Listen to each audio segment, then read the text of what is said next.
வணக்கம். இன்றைக்கி நம்ம குட்டியாக ஒரு நாதஸ்வரத்தை பற்றி தெரிஞ்சுக்க போகிறோம்.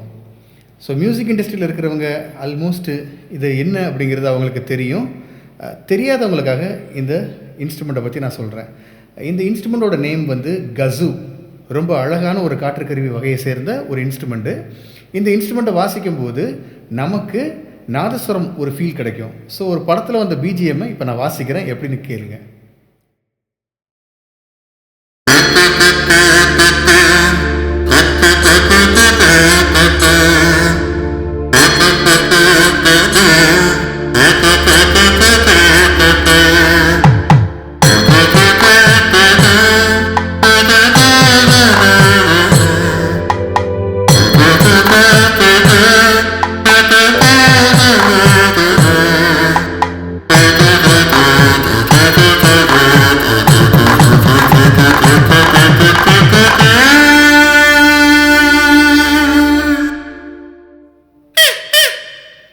பாடுறவங்களா இருக்கிறீங்களா?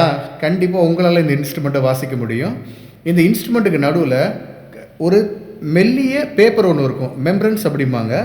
இந்த பேப்பரில் நீங்கள் பாடும்போது முணுமுணுப்பீங்க தெரியுமா? இந்த தொண்டையில் முணுமுணுக்கிற அந்த சவுண்டு தான் இந்த பேப்பர் ஒலிகுடி இந்த அவுட்டில் நமக்கு நாதஸ்வரத்தோட ஒரு ஃபீலை நமக்கு கொடுக்குற மாதிரி நமக்கு கேட்கும். ரொம்ப அழகான ஒரு இன்ஸ்ட்ருமெண்ட்டு. மறந்துடாமல் இந்த வீடியோ பிடிச்சிருந்தா ஒரு லைக் பண்ணிவிட்டு உங்கள் நண்பர்களுக்கும் ஷேர் பண்ணி புதுசாக பார்க்குறவங்க ஃபாலோ பண்ண மறந்துடாதீங்க. இன்னொரு அழகான வீடியோவில் சந்திக்கலாம். தேங்க்யூ.